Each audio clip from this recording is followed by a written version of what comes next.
इसमें कोई आश्चर्य नहीं कि पिछली बार जब वे मिले थे तो उसने इतने अलग कपड़े पहने थे।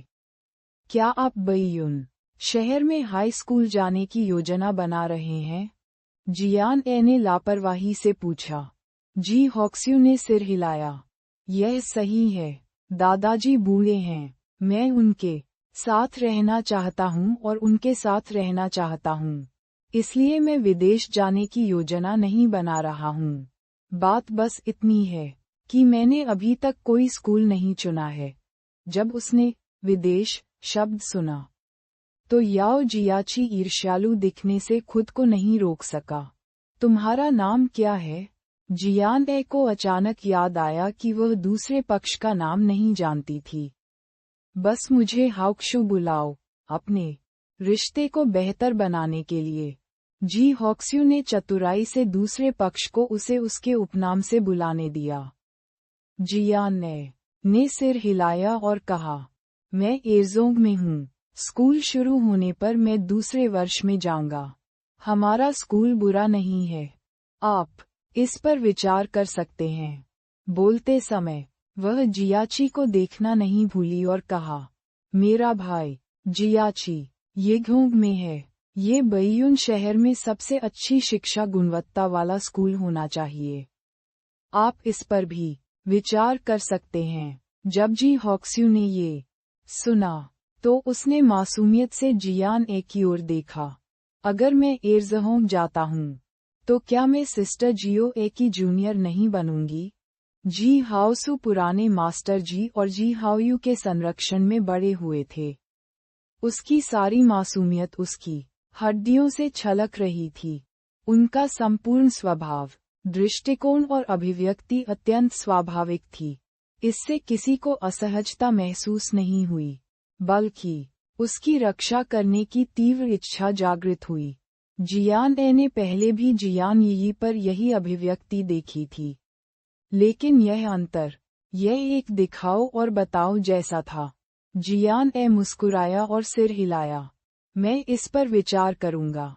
जी हॉक्स्यू का स्वर असाधारण रूप से दृढ़ था। हालांकि वह मासूम थी, उसका दिमाग बहुत तेज था। भले ही वह कभी किसी रिश्ते में नहीं रही थी, फिर भी वह दुश्मन के खेमे में शामिल होने का तर्क जानती थी। उसे सिस्टर जियो ए बहुत पसंद थी। ये स्पष्ट था कि वह एक सहज व्यक्ति थी।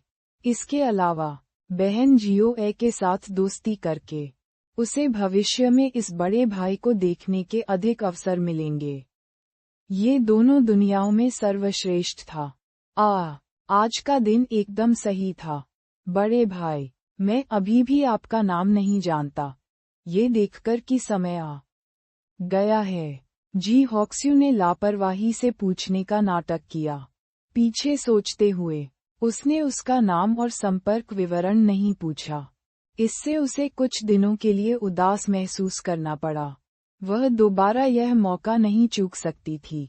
जियान यू ने इसके बारे में ज्यादा नहीं सोचा और कहा, जियान यू।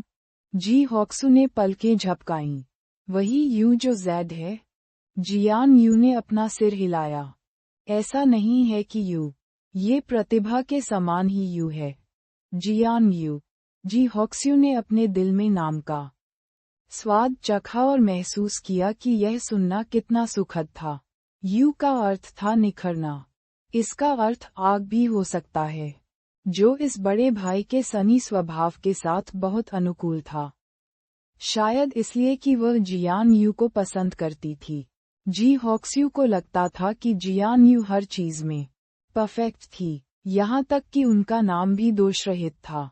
चाहे उसने कितनी भी कोशिश की हो, वह उसे देखने के तरीके को छिपा नहीं सकी जैसे वह उसकी प्रेमिका थी।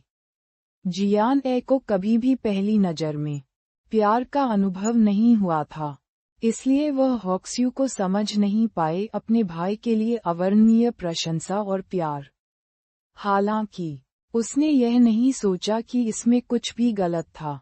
इसके बजाय उसे लगा कि यह थोड़ा मजेदार था। दूसरी ओर जियान यू का जन्म एक सीधे सादे व्यक्ति के रूप में हुआ था। उसने जी हॉक्सू की जलती हुई निगाहों को रोक दिया और कोई प्रतिक्रिया नहीं दी। रात्रिभोज के बाद जी हॉक्स्यू ने जियान ए के साथ फोन नंबरों का आदान प्रदान करने का सुझाव दिया। यदि भविष्य में उनके पास समय होता तो वे एक साथ खेलने के लिए बाहर आ सकते थे। जियान ने कोई आपत्ति नहीं जताई क्योंकि वह वास्तव में इस लड़की को पसंद करती थी। जियान ए और बाकी लोगों के चले जाने के बाद जी हॉक्स्यू मुस्कुराते हुए रेस्तरां के बाहर सड़क पर खड़ी हो गई और उसने जियान यू की पीठ को अपनी आंखों से ओझल होते देखा। अंकल ताओ ने ये देखा। एक तरफ वह अपनी मिस के लिए खुश था जिसे वह पिछले कुछ दिनों से जियान यू की तलाश में था। दूसरी ओर उन्हें कुछ चिंताएं भी थीं।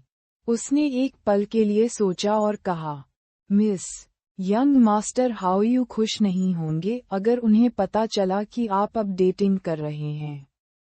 आखिरकार जी हॉक्स्यू अभी 14 साल का हुआ था।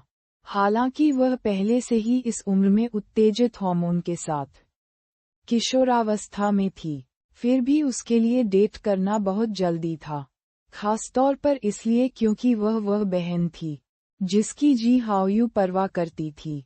जब जी हॉक्स्यू ने ये सुना तो उसका चेहरा अचानक लाल हो गया। अंकल ताओ, बकवास मत करो, कौन डेट पर जा रहा है? उसे बस उस पर क्रश था। इसके अलावा उसने जल्द ही कबूल करने की योजना नहीं बनाई थी। आखिरकार वह भाई यू से केवल 2 बार मिली थी। वह बहुत जल्दबाजी करके उसे डराना नहीं चाहती थी। उसे इसे धीमी गति से लेना था। कबूल करने से पहले उसे भाई यू का हृदय बदलना पड़ा। चाचा ताओ ने बेवजह पलकें झपकाईं, लेकिन उन्होंने उस पर विश्वास नहीं किया। मिस इन दिनों जो कर रही थी वह बहुत स्पष्ट था। जियान यू के अलावा दुनिया में हर कोई जानता था कि उसे दूसरी पार्टी पसंद है। अंकल ताओ की नज़र से जी हॉक्स्यू का चेहरा गर्म हो गया। उसने चिल्लाते हुए कहा, अंकल ताओ, मुझे अंकल कियू के घर भेज दो। मैं जाकर भाई जियाहांग से मिलूंगी।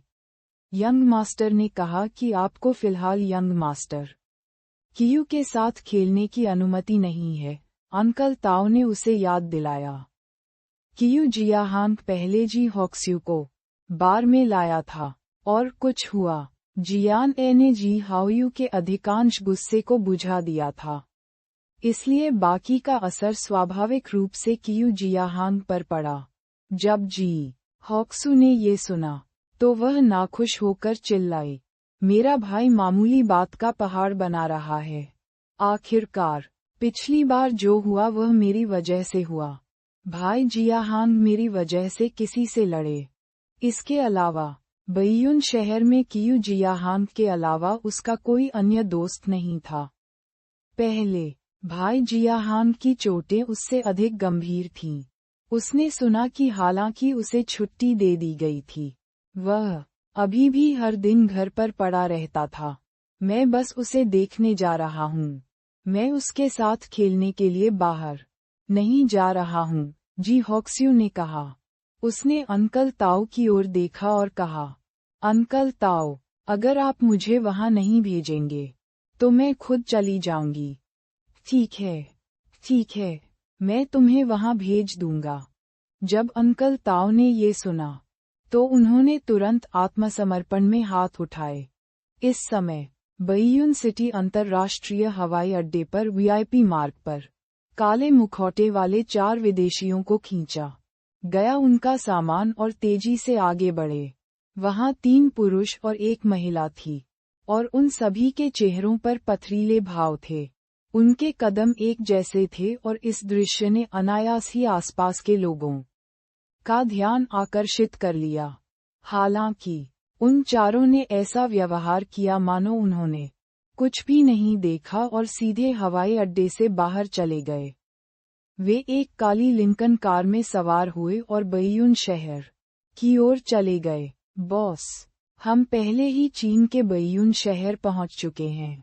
कार में सामने वाली यात्री सीट पर बैठा गोरा आदमी फोन के दूसरी तरफ बैठे व्यक्ति से बात कर रहा था।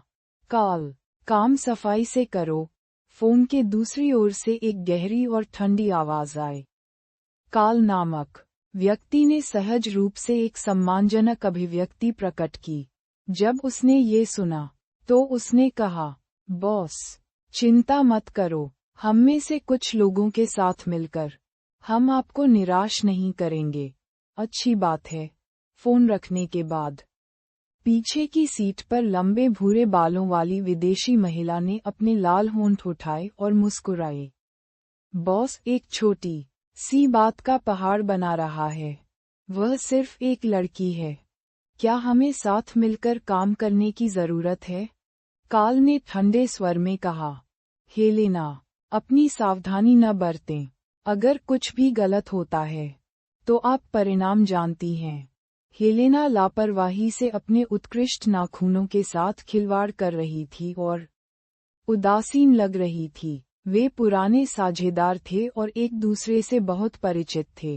काल हेलेना के चरित्र को अच्छी तरह से जानता था। हालांकि वह गुमसुम सी लग रही थी, लेकिन जब वह गंभीर थी तो वह एक डरावनी महिला थी। जॉर्ज, पहले लक्ष्य की जांच करें और पता लगाएं कि आमतौर पर उसके आसपास कौन से लोग होते हैं। काल ने एक और छोटे बालों वाले काले आदमी को आदेश दिया। हमें इस मिशन को सफलतापूर्वक पूरा करना होगा। हम कोई गलती बर्दाश्त नहीं कर सकते। जॉर्ज के घुटने पर एक खुला लैपटॉप था और उसके हाथ तेजी से कीबोर्ड पर चल रहे थे। उसने बिना ऊपर देखे उत्तर दिया, समझ गया, इसे मुझ पर छोड़ दो। आखिरी नीले बालों वाला युवक खिड़की के सामने झुककर बैयून शहर के दृश्यों को देख रहा था। वह बोरियत में निश्चिंत भाव से बबलगम चबा रहा था। काल ने रियरव्यू मिरर से पिछली सीट पर बैठे आदमी को देखा। वह एक क्षण के लिए रुका और धीरे से बोला, लेई, जब तक ये आवश्यक न हो, कुछ मत करो। यदि तुम हंगामा करोगी, तो हमारे लिए बच निकलना आसान नहीं होगा। नीले बालों वाले आदमी का नाम लेई था। वह उनकी 3 सदस्यीय टीम का सदस्य नहीं था, बल्कि संगठन के सबसे मजबूत लोगों में से एक था। बॉस ने लेई को इस मिशन में भाग लेने के लिए बाकी लोगों का अनुसरण करने दिया, जिससे पता चला कि उन्होंने लक्ष्य को कितना महत्व दिया है। समझ गया। लेई के चेहरे पर कोई भाव नहीं था। उसके पास मानक यूरोपीय शैली का सुंदर आदमी का चेहरा था। उसकी आंखें थोड़ी धंसी हुई थीं, और उसकी भूरी आंखें अतुलनीय रूप से गहरी थीं। उनके आधे लंबे नीले घुंघराले बाल उन्हें एक सामान्य व्यक्ति की तरह बनाते थे। हेलेना और जॉर्ज लेई की ओर देखने के अलावा कुछ नहीं कर सके, ये देखकर कि वह अपने मुंह से एक बड़ा बुलबुला निकाल रहा था। वे एक दूसरे को देखने और असहाय हंसी के साथ अपना सिर हिलाने से नहीं रोक सके। जब तक वह भड़का नहीं, वह एक शांत, सुंदर आदमी की तरह दिखता था। दोपहर के भोजन के बाद वांग युनमी और वांग युझी 2 कुर्सियां लेकर यार्ड में बैठ गए और सिटी प्लानिंग ब्यूरो के लोगों के आने का इंतजार करने लगे। जी, तुम वापस क्यों नहीं जाते? क्या होगा अगर वे पहले तुम्हारे घर जाएं? वांग युनमी ने वांग युझी की ओर देखा। वांग युझी मुस्कुराए। ये ठीक है, याओ फेंग घर पर है। मुझे यहाँ आपके साथ रहना है। अगर जियान चांगशिंग आता है तो क्या होगा? वांग युनमी ने थोड़ा सिर हिलाया। वह अकेले जियान चांगशिंग का सामना नहीं करना चाहती थी। अपनी बहन के साथ वह अधिक सहज महसूस करती थी। क्या जियो स्टेक खाने के बाद वापस आएगी? वांग युनमी अभी भी चिंतित थे, ये देखकर कि उसकी बहन अभी भी बहुत घबराई हुई थी। वांग युझी मदद नहीं कर सकी, लेकिन उससे हाथ मिलाया और उसे सांत्वना देते हुए कहा, बहन, चिंता मत करो, मैंने जियाची से उन्हें अपने घर लाने का तरीका सोचने के लिए कहा। मैंने उसे पहले ही निर्देश दे दिया है। चिंता मत करो।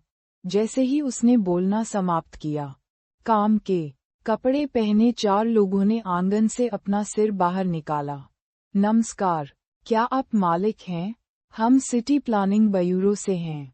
वे दोनों तुरंत उठ खड़े हुए, ये देखकर कि वहां केवल 4 स्टाफ सदस्य थे और कोई जियान चांगशेंग नहीं था।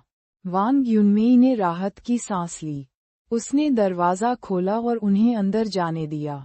दूसरे पक्ष ने संक्षेप में घर के मालिक की जानकारी और परिवार के अन्य सदस्यों की व्यक्तिगत जानकारी दर्ज की।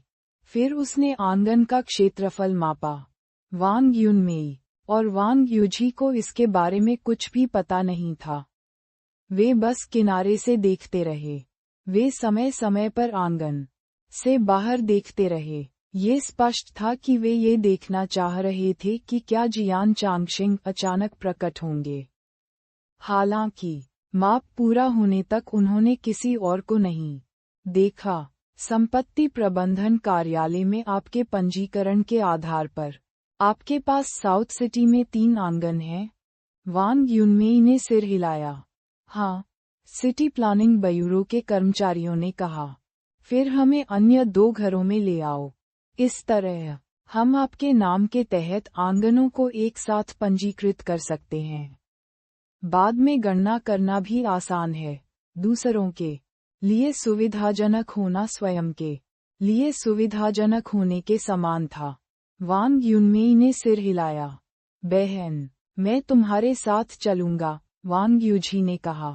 दरवाजा बंद करने के बाद वांग युनमेई उन्हें वांग युनफा के पिछले आंगन में ले आए, जो उसके घर के पास था। रास्ते में कर्मचारियों ने वांग युनमेई के साथ लापरवाही से बातचीत की। अतीत में साउथ सिटी में आंगनों की कीमत बहुत अधिक नहीं थी। यहाँ तक कि बेहतर आंगनों की कीमत भी अधिकतम 1 लाख युआन ही थी। आप बहुत भाग्यशाली हैं कि आपने साउथ सिटी के विध्वंस को देखा। 3 आंगनों को जोड़ने के साथ यह विध्वंस शुल्क 1 मिलियन युआन है। ये सरकार की नीतियां हैं जो अच्छी हैं। हम आम लोगों को उनसे लाभ हुआ है, वांग युनमेई ने चेहरे पर हल्की मुस्कान के साथ उत्तर दिया। दूसरा पक्ष मदद नहीं कर सका, लेकिन वांग युनमेई को कुछ और बार देखा। सूचना में दर्ज उम्र 37 साल थी, लेकिन सामने वाली महिला को देखकर अधेड़ उम्र की महिला का कोई निशान नहीं लग रहा था। वह 27 साल की भी नहीं लग रही थी। साउथ सिटी जैसी जगह में वे वास्तव में एक महिला से मिल सकते थे जिन्होंने खुद को बहुत अच्छे से मेंटेन किया। उसकी त्वचा को बनाए रखना एक बात थी।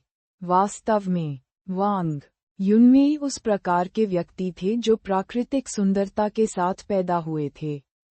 उसकी त्वचा की कसावट और उसके पूरे व्यक्तित्व की आभा सभी जन्मजात थे। कम से कम इतने वर्षों की कड़ी मेहनत के बाद उसके लिए उन अमीर मैडमों की तरह अक्सर ब्यूटी सैलून में जाना असंभव था। मास्टर, क्या आप जानते हैं कि विध्वंस कब शुरू होगा? वांग युजी ने अचानक पूछा। व्यक्ति ने लापरवाही से कहा, ये कहना मुश्किल है क्योंकि कुछ जिद्दी परिवार हैं जो विध्वंस पर आगे चर्चा करना चाहते हैं और इससे चीजों में देरी हो सकती है। हम पहले ही 3 परिवारों से मिल चुके हैं जिन्होंने सुबह सहयोग करने से इनकार कर दिया। भविष्य में और भी कुछ होगा। अगर हम उनके साथ बातचीत नहीं कर सकते हैं, तो हम पहले कहीं और जा सकते हैं। अन्यथा, अगर हम कार्य अवधि में देरी करते हैं, तो इससे जबरदस्त नुकसान होगा। तथाकथित जिद्दी परिवार वे निवासी थे जिन्होंने अपने घर तोड़ने से इनकार कर दिया। इसलिए, भले ही वे कम समय में समस्या का समाधान नहीं कर सके, फिर भी डेवलपर निर्धारित समय पर काम शुरू कर देगा। वांग युजी ने सिर हिलाया और अस्थायी रूप से पूछा, मैंने सुना है कि जियान समूह इस परियोजना का प्रभारी है? उद्धरण चिन्ह। यह सही है।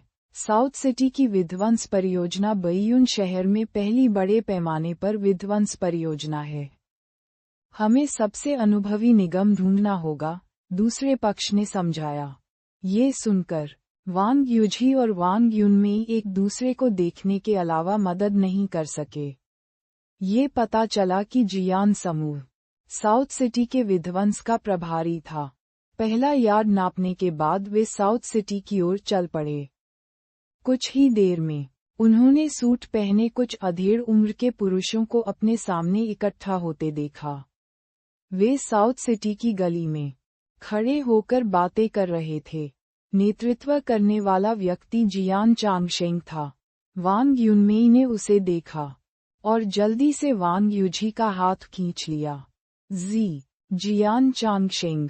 वांग यूझी स्तब्ध रह गए। कहाँ? वांग युनमेई ने सामने मौजूद भीड़ की ओर अपनी ठुड्डी उठाई। तभी वांग यूझी की नजर उधर पड़ी। 10 वर्ष से अधिक समय बीत चुका था। वांग यूझी ने शुरू में सोचा था कि वह पहले से ही भूल गई है कि जियान चांगशेंग कैसा दिखता था, लेकिन जब उसने देखा तो उसने तुरंत उसे पहचान लिया। उन्होंने सूट और चमड़े के जूते पहने हुए थे। उसकी घनी भौहें और बड़ी बड़ी आंखें थीं और वह उतना ही सुंदर था जितना अपने बचपन में था। हालांकि इतनी अच्छी दिखने वाली उपस्थिति के तहत एक गंदी और घृणित आत्मा थी। उसे अनदेखा करें। वांग युनजी की अभिव्यक्ति तुरंत गहरी हो गई। वांग युनमेई स्वाभाविक रूप से जियान चांगशेंग से बात करने की पहल नहीं करेंगे। हालांकि चूंकि दोनों पक्ष पास से गुजर रहे थे, इसलिए छिपने की कोई जगह नहीं थी। जब वे एक दूसरे के पास से गुजरे तो वांग युनमेई और वांग यूझी उनकी ओर देखे बिना उनके पास से चले गए। हालांकि जियान चांगशेंग ने फिर भी उन्हें देखा। जियान चांगशेंग स्तब्ध रह गया।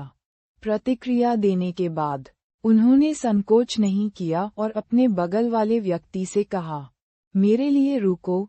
जैसे ही उन्होंने बोलना समाप्त किया, उन्होंने वांग युनमेई का पीछा किया। मीजी। जियान चांगशेंग की आवाज उनके पीछे से आई, जिसने वांग युनमेई और बाकी लोगों को मजबूर कर दिया रुकना। वह मुड़ी और देखा कि जियान चांगशेंग उसकी ओर दौड़ रहा है। वांग युनमेई के चेहरे पर बहुत कम भाव थे। उसने बस उसे उदासीनता से देखा, जैसे वह किसी अजनबी को देख रही हो। जब जियान चांगशेंग ने वांग यूझी को देखा तो वह उसे देखकर मुस्कुराया और धीरे से उसका स्वागत किया। यूझी, बहुत दिनों से नहीं मिला। हा, जैसा कि कहा जाता है, मुस्कुराते हुए व्यक्ति को थप्पड़ नहीं मारना चाहिए। हालांकि वांग यूझी ने जियान चांगशेंग को अच्छी नजर नहीं दी। उसने तुरंत खर्राटा लिया और निर्दयी दृष्टि से कहा, जियान चांगशेंग, क्या तुम बेशर्म हो? उसके बगल में कुछ कर्मचारी भी थे जो जमीन की माप कर रहे थे। जब उन्होंने वांग युनजी के शब्द सुने तो उनके भाव बदल गए। क्या चल रहा था?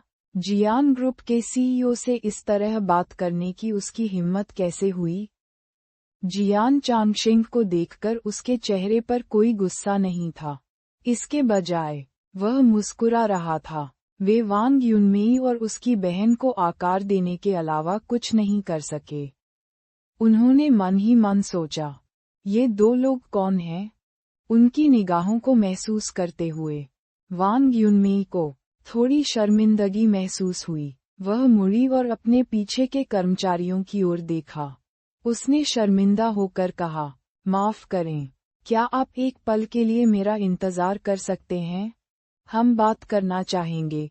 जब उन्होंने ये सुना तो वे स्वाभाविक रूप से जान गए कि वांग युनमेई का क्या मतलब है। उन्होंने सिर हिलाया और रुकने से पहले कुछ दूर तक चले। इसलिए केवल जियान चांगशेंग, वांग युनमेई और वांग यूझी ही बचे थे। ये देखकर जियान चांगशेंग ने तुरंत अवसर का लाभ उठाया और वांग युनमेई की ओर देखा। मीजी, पिछली बार जो हुआ उसके लिए मैं माफी मांगता हूँ। मैं अपनी भावनाओं को नियंत्रित नहीं कर सका और जियोयू को गलत समझने का कारण बना। वांग युनमेई वह नहीं सुनना चाहते थे जो उन्हें कहना था। वह बस जल्दी से जियान चांगशेंग के साथ संबंध तोड़ना चाहती थी और चाहती थी कि वह फिर कभी सामने न आए। उसने आज ही उस बेकाबू घबराहट का अनुभव किया था। जैसे ही उसने दोनों बच्चों को इस बारे में बताने के परिणाम के बारे में सोचा, वह डर से भर गई। इस एहसास को एक बार अनुभव करने के लिए इतना ही काफी था। वह इसे दोबारा अनुभव नहीं करना चाहती थी। चांगशेंग, हम इतने सालों से अलग हैं। मैं अब अतीत का पीछा नहीं करना चाहता। वांग युनमेई ने अपना लहजा नर्म किया और असाधारण शांत रवैये के साथ जियान चांगशेंग का सामना किया। वांग युनमेई एक सेकंड के लिए रुके और जारी रखा। बच्चे और मैं बहुत अच्छी तरह से रह रहे हैं। जियो यू बहुत समझदार और स्वतंत्र है। जियो ए के परिणाम उत्कृष्ट हैं और वह आज्ञाकारी है। हमारे जीवन की किस्मत और शांति हम तीनों के एक साथ कड़ी मेहनत करने से उत्पन्न हुई है। इसलिए आपको किसी भी स्वार्थ के कारण हमारे जीवन को नष्ट करने का कोई अधिकार नहीं है। लेकिन मैं अभी भी बच्चों का पिता हूँ। जियान चांगशेंग ने वांग युनमेई को कटुता से देखा। वांग युनमेई ने उदासीनता से मुस्कुराया और सिर हिलाया। हाँ, आप वास्तव में बच्चों के पिता हैं। लेकिन इसका क्या फायदा? उनकी दुनिया में पिता की भूमिका बिल्कुल भी मौजूद नहीं है। क्या आपको लगता है कि अब जब आप अचानक सामने आए हैं तो वे आपको खुशी से स्वीकार करेंगे?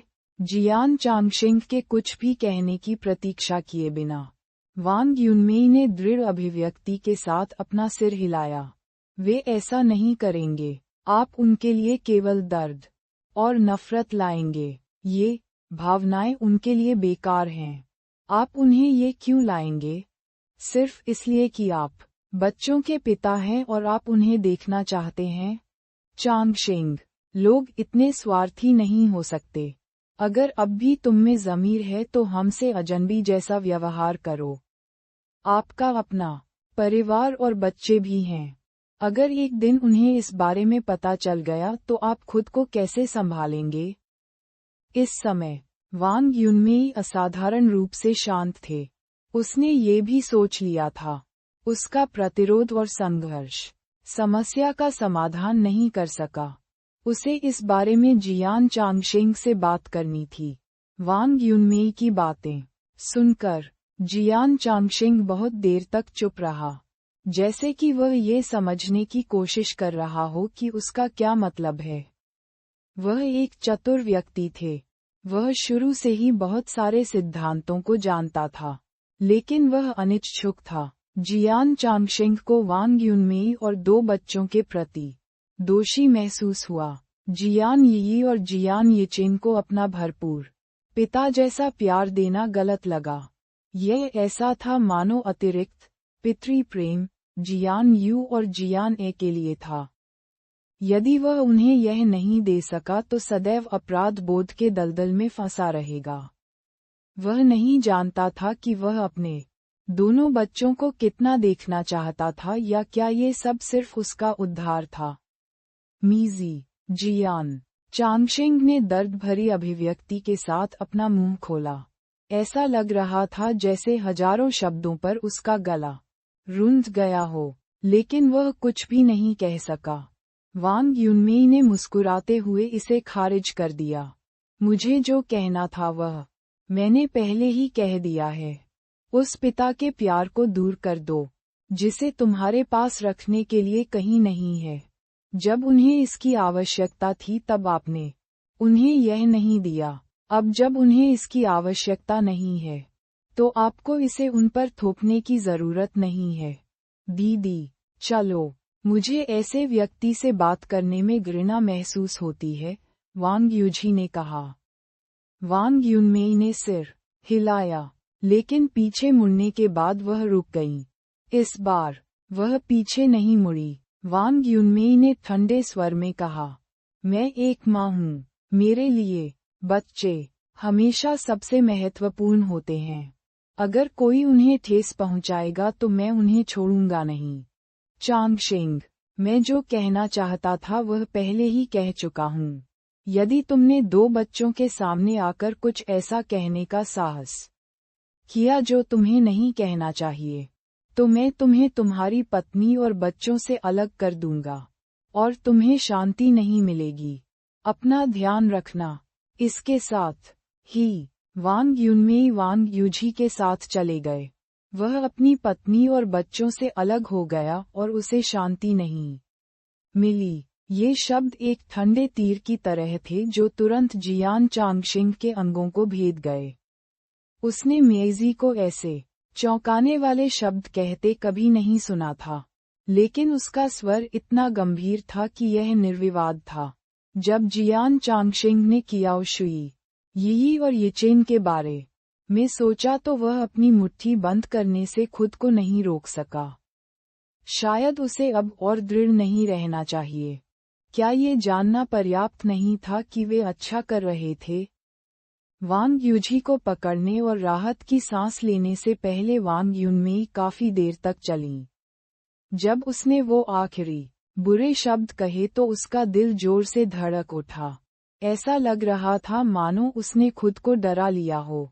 हालांकि उन शब्दों को कहने के बाद वांग युनमेई को तुरंत राहत महसूस हुई। दीदी, आपने अभी जो कहा वह बहुत अच्छा था। तुम्हें और सख्त होना चाहिए।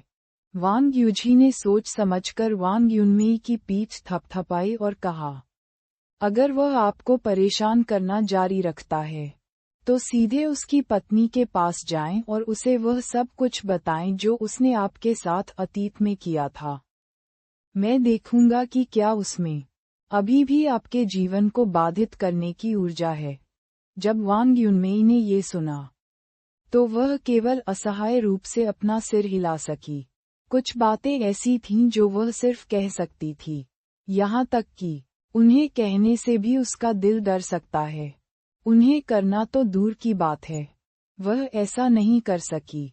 रात में बइयुन शहर के उपनगरीय इलाके अर्लविला में इस समय देर रात अर्लविला, जो बइयुन पर्वत के खिलाफ झुका हुआ था, खामोश हो गया। पहाड़ के आधे ऊपर एक आलीशान जागीर में केवल कुछ कोर्ट लाइटें जल रही थीं। सबसे ऊपरी मंजिल पर बने शयन कक्ष में एक चौड़ा और मुलायम बिस्तर था। बिस्तर पर बैठे व्यक्ति के चेहरे पर हल्की उदासी थी और उसकी पलकें फड़क रही थीं। उसके माथे से पसीने की एक पतली परत टपक रही थी और वह ऐसे बड़बड़ा रहा था मानो उसे ठीक से नींद नहीं आ रही हो। सारा संसार रक्त के समान लाल था। पुलिस का सायरन बज उठा और चीख पुकार और मदद की गुहार उसके दिमाग में गूंजने लगी। पलटी हुई कार, उठता धुआं, रिश्ता गैसोलीन और शक्तिहीन वह माँ, शूंग शूंग, शूंग शूंग। एक 12 साल का लड़का अपने सामने सब कुछ देख रहा था और रो रहा था। उसके चेहरे से आंसू बह रहे थे, हालांकि वह कुछ नहीं कर सका और केवल असहाय होकर देखता रहा। बूम! लीक हुए गैसोलीन के कारण जोरदार विस्फोट हुआ। हर चीज जो मूल रूप से रक्त लाल थी, बढ़ती आग से तुरंत सुनहरी हो गई। बिस्तर पर मौजूद व्यक्ति अकड़ गया और अगले ही पल वह अचानक बिस्तर से उठकर बैठ गया। उसकी दृष्टि भयभीत और भटक रही थी। उसके माथे पर पतला पसीना पहले से ही सेम के आकार के पसीने की बूंदों में बदल गया था और उसकी मजबूत छाती की मांसपेशियां भय और निराशा से फूल रही थीं। बेडसाइड टेबल पर फोन बजता रहा। धीरे धीरे वह आदमी जाग गया जो अचंभित था।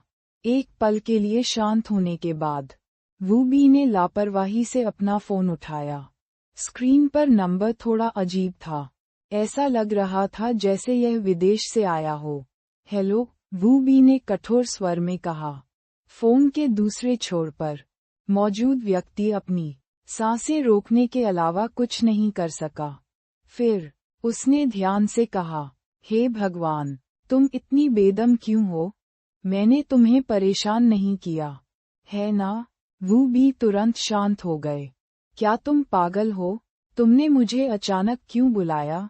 ओह, इतना घबराओ मत। दूसरे पक्ष ने विनम्रतापूर्वक कहा, मैं हाल ही में थोड़ा ऊब गया हूँ, इसलिए मैं आपके साथ मौज मस्ती करने के लिए चीन जाने की सोच रहा हूँ। वू बी ने उसके माथे को छुआ और दूसरे पक्ष पर फोन रखने की इच्छा का विरोध किया। वह फुसफुसाए, जिंग ली, मुझे मत बताओ कि तुम नहीं जानते कि मैं उसी शहर में किसके साथ रह रहा हूँ। मुझे पता है, लेकिन हमने 2 साल से एक दूसरे से संपर्क नहीं किया है ना? बॉस को भी हमारी याद नहीं आती। क्या हम निजी तौर पर अपने रिश्ते को मजबूत नहीं कर सकते? इसके अलावा, यदि आप यह नहीं कहेंगे और मैं यह नहीं कहूँगा, तो क्या उसे पता चलेगा? क्या वह आपकी निगरानी के लिए किसी की व्यवस्था करेगा? वू बी ने आह भरी, यह जरूरी नहीं है, यह अच्छा है। मैं चुपके से आऊंगा और चुपचाप चला जाऊंगा। वह ध्यान नहीं देगा, जिंग ली ने चंचलता से कहा। जिंग युन कहाँ है? वू बी बिस्तर के सामने झुक गया, फ्रेम किया और लापरवाही से सिगरेट सुलगा ली। पूछने से पहले उसने कश खींचा। वह किसी को मारने के लिए कंट्री ही गया था। हालांकि उसे अब तक खत्म हो जाना चाहिए, जिंग ली ने लापरवाही से कहा। वू बी का हाथ जो सिगरेट पकड़ रहा था, सख्त होने के अलावा कुछ नहीं कर सका। उसने अपना मुंह खोला लेकिन नहीं जानता था कि क्या कहे। अंत में उन्होंने कहा, 2 साल तक अलग रहने के बाद क्या आप संगठन छोड़ रहे हैं और अकेले उड़ान भर रहे हैं? क्या आप परिणामों पर विचार नहीं कर रहे हैं? ऐसा नहीं है कि आप उसे नहीं जानते। वह मेरी बात क्यों सुनेगा? लेकिन चिंता मत करो, वह इसे गुप्त रूप से करेगा। वह ये पहले ही कर चुका था। अब कुछ भी कहने में बहुत देर हो चुकी थी। आह भरते हुए उसने पूछा, आप कब आ रहे हैं? परसों, जिंग ली ने खुशी से कहा। जब उसने ये सुना, तो उसे पता चला कि उसने पहले ही हवाई जहाज का टिकट बुक कर लिया है। बाद में मुझे फ्लाइट नंबर भेजें, मैं तुम्हें ले लूंगा, वू बी ने असहाय होकर कहा। लेकिन वह उसे याद दिलाना नहीं भूला, कम प्रोफाइल रखें, किसी और को मत बताना। अगर बॉस ने ये सुना, तो मैं तुम्हारे साथ मिलकर भुगतूंगा, समझ गया? मैं फोन रख रहा हूँ। परसों मिलते हैं, अलविदा। फोन रखने के बाद वू बी खुद को बिस्तर पर बैठने और अपना दिमाग खाली करने से नहीं रोक सका। जिंग ली की पुकार एक विशाल हाथ की तरह थी जो उसे वास्तविकता में वापस खींच रही थी। 2 साल तक वह लगभग सोचता रहा कि वह एक साधारण गिरोह का नेता है। हालांकि कुछ महीने पहले वह लगभग अपनी जान गंवा चुका था। दूसरों को फंसाने से बचने के लिए उन्होंने कुछ नहीं कहा। ये सोचते हुए जियान ए का चेहरा वू बी के दिमाग में आने से बच नहीं सका। वह यह नहीं भूल सका कि किस तरह उसने अपना सिर नीचे किया और ध्यान से उस पर दवा लगाई। उसकी अभिव्यक्ति तब तक नर्म हो गई जब तक कि उसके हाथ में मौजूद सिगरेट पूरी तरह जल नहीं गई और वह लगभग झुलस ही गया। तभी वू बी को होश आया। एस्ट्रे में सिगरेट बुझाने के बाद वू बी उठ खड़ा हुआ और धोने के लिए बाथरूम में चला गया। अगले दिन लॉन्गेक्सिंग मार्शल आर्ट्स स्कूल अपने दैनिक सुबह के अभ्यास का आयोजन कर रहा था। यांग जी, बाहर आओ। अचानक स्कूल के बाहर से गुस्से भरी चीख की आवाज आई। आवाज ऊर्जा से भरी थी और सभी के कानों तक पहुंची। मार्शल आर्ट क्षेत्र में हर कोई जो कर रहा था उसे रोकने और बेवजह एक दूसरे को देखने से खुद को नहीं रोक सका।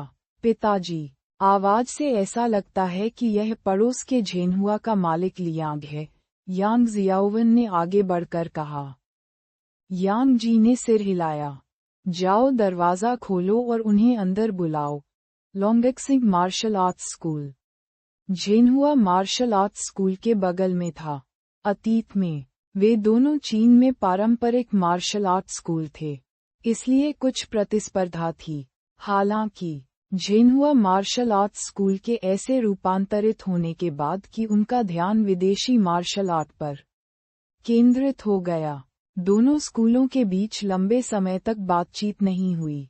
कभी कभी जब वे दरवाजे पर मिलते थे तो रुकते थे और एक दूसरे का अभिवादन करते थे। हालांकि यांग जी को लियांग शाओपिंग पसंद नहीं था।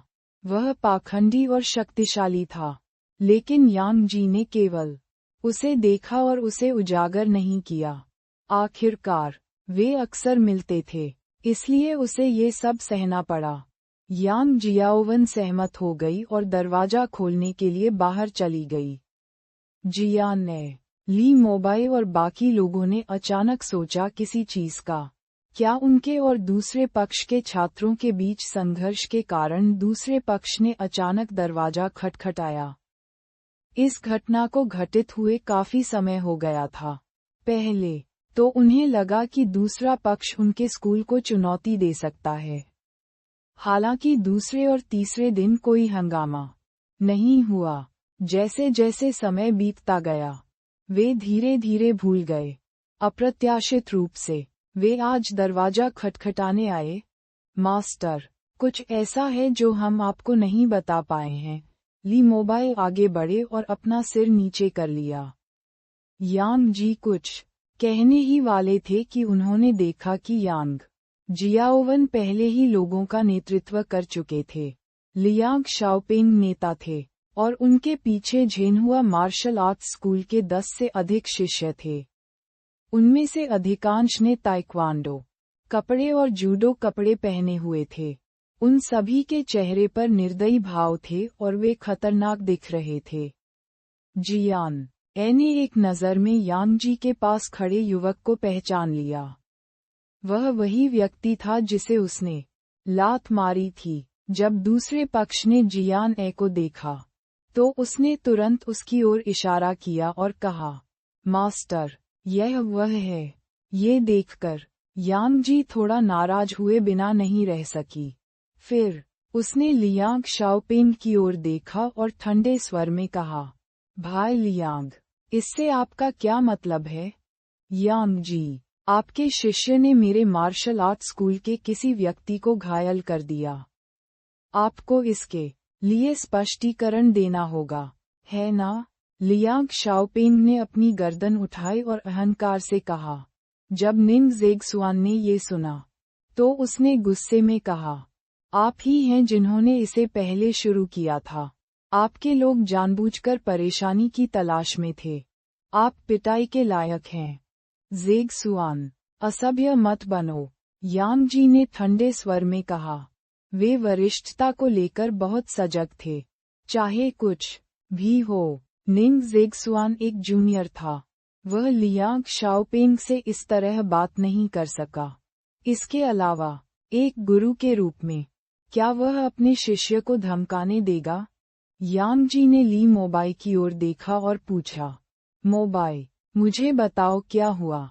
जब ली मोबाई ने ये सुना तो उन्होंने कहा, उस दिन कुछ जूनियर भाइयों, जूनियर सिस्टर क्यूई वेई और मैं, हमने जूनियर सिस्टर जियान और जूनियर ब्रदर सीयू को हमारे मार्शल आर्ट स्कूल में उनका स्वागत करने के लिए वांगक्सियांग रेस्तरां में भोजन के लिए आमंत्रित किया। अप्रत्याशित रूप से हम रेस्तरां में झेनहुआ मार्शल आर्ट्स स्कूल के लोगों से मिले।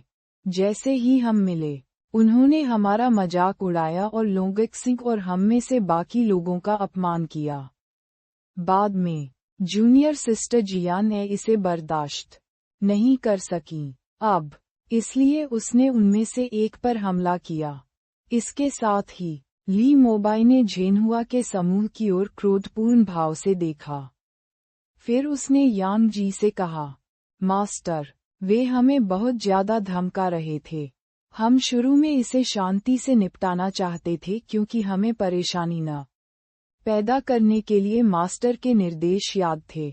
लेकिन कुछ लोगों ने अपनी किस्मत को धोखा दिया और वे पिटाई की मांग कर रहे थे। यांग जी ली मोबाई के व्यक्तित्व को सबसे अच्छी तरह जानती थीं। उनके शब्द निश्चित रूप से अतिशयोक्तिपूर्ण नहीं थे। धीरे से अपना सिर हिलाते हुए यांग जी ने लियांग शाओपेंग की ओर निर्दयी भाव से देखा और कहा, भाई लियांग, आपने भी यह सुना है। आपके शिष्यों ने इसे सबसे पहले शुरू किया था, इसलिए उन्हें सबक सिखाया जाना स्वाभाविक है। उद्धरण चिन्ह। मेरी लॉन्गवेक्सिंग है वास्तव में ठंडा और उत्साहहीन, लेकिन ये बैयून शहर में चीनी मार्शल आर्ट की आखिरी शुद्ध भूमि भी है। अतीत में मैं यांग जी अफवाहों पर ध्यान नहीं देती थी और किसी भी चीज के लिए नहीं लड़ती थी। हालांकि इसका मतलब यह नहीं है कि हमारी लॉन्गवेक्सिंग को धमकाया जा सकता है। इसके अलावा मार्शल आर्ट स्कूलों के बीच ऐसी चीजें होती रहती हैं। आप इतने सारे लोगों को क्यों जुटा रहे हैं? क्या तुम अपने हाथों से मेरा स्कूल तोड़ना चाहते हो? अंत में यांग जी का स्वर बर्फीला ठंडा था। जाहिर था कि वह गुस्से में थे। जब लियांग शाओपेंग ने यांग जी की बातें सुनी, तो उन्होंने जोर से चिल्लाया, यांग जी, आपने इसे बहुत आसान बना दिया है। यह सही है। मार्शल आर्ट स्कूलों के छात्र युवा और आक्रामक होते हैं। जब भी वे मिलते हैं तो प्रतिस्पर्धा करना पसंद करते हैं। लेकिन भले ही मेरे लोग पहले गलत थे, आपके लोग पीछे हटना नहीं जानते। जब उन्होंने ये कहा, तो लियांग शाओपेंग ने युवक को अपने पास खींच लिया और ठंडे स्वर में कहा, मेरा ये शिष्य 10 दिनों से अधिक समय से अस्पताल में पड़ा हुआ है। क्या आप इसे इतनी आसानी से जाने देना चाहते हैं? मैं आपको बता दूं, कोई रास्ता नहीं है। जब लियांग शाओपेंग ने ऐसा कहा, तो ली मोबाई और अन्य वरिष्ठ भाई बहन दंग रह गए। पफ किसी के कुछ भी कहने की प्रतीक्षा किए बिना जियान उपहास करने के अलावा कुछ नहीं कर सका। मैंने बस उसे लात मारी और वह 10 दिनों से अधिक समय तक अस्पताल में भर्ती रहा। क्या आपके झेनहुआ के लोग कागज के बने हैं? जियान को नहीं पता था कि लियांग शाओपेंग झूठ नहीं बोल रहा था। झेनहुआ की शिष्या सुनफी, जिसे उसने लात मारी थी, वास्तव में 1 सप्ताह से अधिक समय तक अस्पताल में रही थी। जहां तक कारण का सवाल है, शायद खुद जियान को भी नहीं पता था। ऐसा शायद इसलिए था क्योंकि उसने अपनी लात से दूसरे पक्ष के पेट में वास्तविक ऊर्जा भर दी थी। सुन फेई जैसे साधारण लोग स्वाभाविक रूप से अपने पेट में वास्तविक ऊर्जा को पचा नहीं पाते। इस प्रकार वास्तविक ऊर्जा उसके पेट में बनी रही और लंबे समय तक नष्ट नहीं हो सकी। उस रात सन फेई को इतना दर्द हुआ कि उन्होंने उसे रात भर अस्पताल भेजा। यही कारण था कि उस घटना के बाद उन्होंने झेनहुआ के लोगों को लंबे समय तक नहीं देखा। ये पता चला कि सुन फेई अस्पताल में भर्ती थे और उनके साथ हिसाब किताब तय नहीं कर सके। यह सही है। मेरी छोटी बहन ने उसे सिर्फ एक बार लात मारी और अपने हाथों का भी इस्तेमाल नहीं किया, यूयू ने चिल्लाकर कहा। वू शुओ भी तुरंत खड़ा हो गया, ये सोचने के लिए कि आप एक मार्शल आर्ट व्यवसायी हैं। आपकी शारीरिक फिटनेस बहुत खराब है ना? आप सिर्फ एक लात के साथ 10 दिनों तक अस्पताल में पड़े रह सकते हैं। क्यूई वेई ने तुरंत कहा, क्या आप मेरी कनिष्ठ बहन को धोखा देने की कोशिश कर रहे हैं? उनमें से कुछ लोग उस दिन मौजूद थे और उन्होंने देखा था कि क्या हुआ था। जियान ने केवल दूसरे पक्ष को लात मारी थी, ये सच था। सुन फेई का चेहरा शर्मिंदगी से लाल हो गया, मानो उसे सार्वजनिक फांसी के लिए घसीटा गया हो। हालांकि उस एक लात के कारण वह वास्तव में अस्पताल में था, ये भी सच था। लियांग शाओपेंग स्तब्ध रह गए, क्योंकि उन्होंने प्रक्रिया के बारे में नहीं पूछा। जब उसने सन फेई को ये कहते हुए सुना कि लोंगक्सिंग के लोगों ने उसे पीटा था, कि उन्होंने उसे अस्पताल भी भेजा था, तो उसे लगा कि यह परेशानी दूर करने का एक अच्छा अवसर है। तो वह उत्साह से आया। और अब लियांग शाओपेंग ने सन फी की ओर देखा। हालांकि सुन फेई को झेनहुआ का सबसे उत्कृष्ट शिष्य नहीं कहा जा सकता, लेकिन उनकी प्रतिभा और मार्शल आर्ट कमजोर नहीं थे। लगभग 100 विद्यार्थियों में उनका स्थान उच्च था। उस लड़की को देखकर, जो केवल 14 या 15 साल की लगती थी, अगर यह कहा जाए कि सनफी उसकी वजह से 10 दिनों तक अस्पताल में थी, अपने गुरु के रूप में, उनके लिए इस पर विश्वास करना असंभव था। यदि यह हृष्ट-पुष्ट यांग जियाओवन होता, तो उसने उस पर विश्वास कर लिया होता। क्या वे सच कह रहे हैं? लियांग शाओपेंग ने अपने दांत पीस लिए। उसका लहजा ऐसा था मानो सुनफी ने सिर हिलाने की हिम्मत की तो वह उसका सिर मुक्का मार देगा। सन फेई ने अपनी गर्दन सिकोड़ ली। इसे स्वीकार करने का साहस नहीं किया, लेकिन इससे इनकार भी नहीं किया। ये कुछ ऐसा था जिसे वह नकार नहीं सकता था। उस समय अन्य वरिष्ठ एवं कनिष्ठ भाई भी उपस्थित थे। वांगजियांग रेस्तरां के सर्विस स्टाफ ने भी इसे देखा था। कोई गैंगवार नहीं था। उसे केवल एक तरफा लात मारी गई थी। उसकी अभिव्यक्ति देखकर लियांग शाओपेंग मदद नहीं कर सका, लेकिन सनफी को सिर पर थप्पड़ मार दिया। बेकार बात। ये सोचने के लिए कि उसने सोचा कि स्कूल को चुनौती देने का अवसर आ गया है। पता चला कि एक 16 वर्षीय लड़के को लोंगक्सिंग की एक लड़की ने सबक सिखाया था। अगर इस तरह की खबर फैली तो यह मजाक होगा। भविष्य में वह अपने साथियों के बीच कैसे सिर उठाएगा? वह लियांग शाओपेंग सहज और चालाक था। उसे हर चीज के लिए एक चेहरे की जरूरत होती थी और आज अपने शिष्य के कारण उसका सारा घमंड खत्म हो गया था। मास्टर, मुझे वास्तव में उस लात के कारण अस्पताल भेजा गया था। अस्पताल में भर्ती होने का दिखावा नहीं किया जा सकता है ना? सुन फेई ने अपने सिर के पिछले हिस्से को पकड़ लिया जो दर्द में था और गलत भाव से लियांग शाओपेंग की ओर देखा। लियांग शाओपेंग ने उसकी ओर घूरकर देखा। क्या आपका पेट खराब हो गया क्योंकि आपने कुछ खराब खा लिया? क्या वह कोमल और कमजोर लड़की उसे लात मारकर अस्पताल ले जा सकती थी? लियांग शाओपेंग इतना मूर्ख नहीं था कि ऐसी बकवास पर विश्वास करता। सुन फेई, कोई भी उस पर विश्वास नहीं करेगा। पेट में दर्द एक सप्ताह से अधिक कैसे रह सकता है? वह एक सप्ताह से अधिक समय से दर्द में थे। किसी ने उस पर विश्वास क्यों नहीं किया? बूहू। लियांग शाओपेंग एक ऐसे व्यक्ति थे जो जानते थे कि कब झुकना है और कब खड़ा होना है। पहले तो ऐसा लग रहा था जैसे वह किसी की आलोचना कर रहे हों, लेकिन अब जब उसने देखा कि स्थिति ठीक नहीं है, तो उसने तुरंत क्षमा प्रार्थी भाव प्रकट किया। भाई यांग, मेरी ओर देखो, क्या मैं मूर्ख हो रहा हूँ? लियांग शाओपेंग माफी मांगते हुए मुस्कुराए और बार बार माफी मांगी। जेनहुआ के शिष्य लोंगक्सिंग के प्रति असभ्य थे। यह एक सबक है। यांग जी ने लियांग शाओपेंग की ओर देखा। वह अपने दिल में जानता था कि वह वास्तव में माफी नहीं मांग रहा था।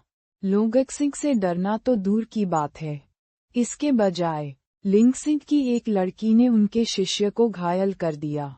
अगर यह बात बाहर निकली तो इससे उनकी प्रतिष्ठा को नुकसान पहुंचेगा।